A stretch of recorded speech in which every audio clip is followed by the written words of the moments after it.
Salam sejahtera di dalam kasih Tuhan dan salam sehat. Berjumpa kembali dalam renungan harian Gereja Kristen Jawa, Klasis Semarang Timur. Tema firman Tuhan, jangan beri kesempatan kepada iblis. Jangan beri kesempatan kepada iblis. Diambil dari surat Efesus 4 ayat 27. Dan janganlah beri kesempatan kepada iblis. Saudara-saudara, suatu hari ada saudagar yang sedang melakukan perjalanan jauh di padang pasir. Ketika hari mulai malam, beristirahatlah saudagar itu dengan mendirikan tenda dan membuat perapian. Menjelang larut malam, ontanya yang berada di luar tenda merasakan kedinginan dan pelan-pelan menjulurkan kepalanya masuk ke tenda itu.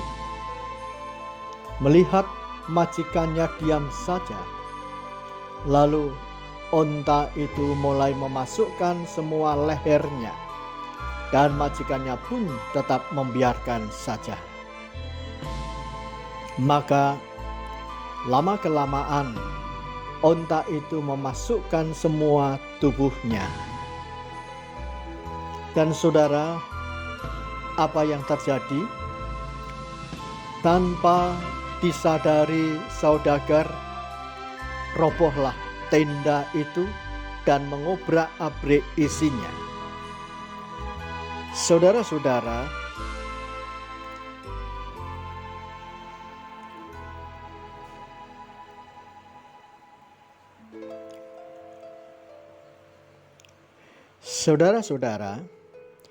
menjadi orang percaya tidak menjamin bahwa hidup kita selalu berjalan mulus tanpa hambatan, kebal terhadap kegagalan, terhindar dari godaan dan cobaan. Bahkan jangan beranggapan iblis akan lari terbirit-birit oleh karena takut kepada kita setiap orang percaya. Tidak. Itulah yang membuat Paulus mengingatkan jemaatnya di Efesus, jangan beri kesempatan kepada iblis. Karena jemaat di Efesus telah menjadi percaya dan hidup baru. Demikian juga menjadi peringatan bagi setiap kita yang sudah percaya untuk waspada terhadap godaan iblis. Dengan kata lain, jika kita memberi kesempatan kepada iblis, berarti membiarkan hati dan pikiran dihinggapi berbagai keinginan dan kepentingan pribadi yang tidak sesuai dengan kehendak Allah. Iblis mengincar kelemahan manusia dalam hal hawa nafsu, dalam kaitannya keserakahan dan moral.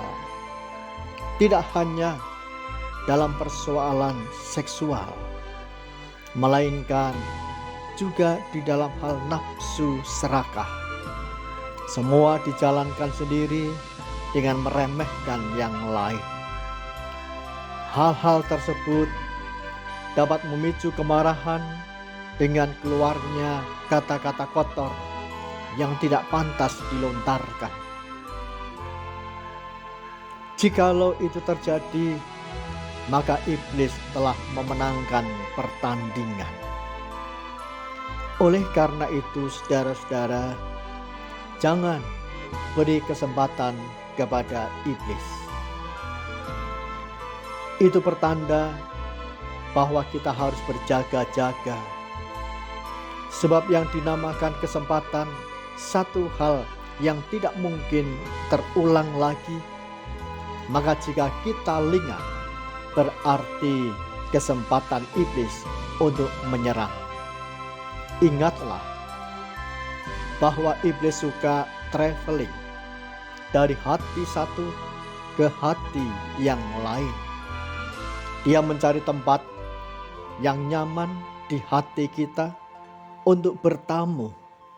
Jika sudah menemukan tempat bersinggah di hati yang nyaman, maka berbagai bentuk dosa kesesatan mulai merayap, lama-kelamaan menjadi kebiasaan yang wajar terjadi dan tanpa disadari mengobrak-abrik kehidupan kita.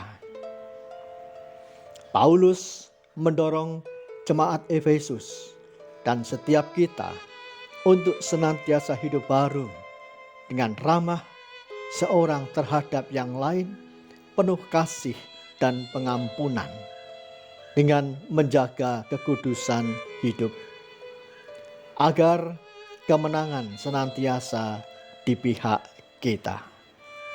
Mari kita berdoa. Bapa Surgawi, dimampukanlah kiranya setiap kami untuk senantiasa mengupayakan hal yang benar terjadi sebagai upaya pemeliharaan keselamatan, agar tetap di dalam koridor hidup baru, di dalam Engkau Tuhan dan Juru Selamat kami, Yesus Kristus. Amin.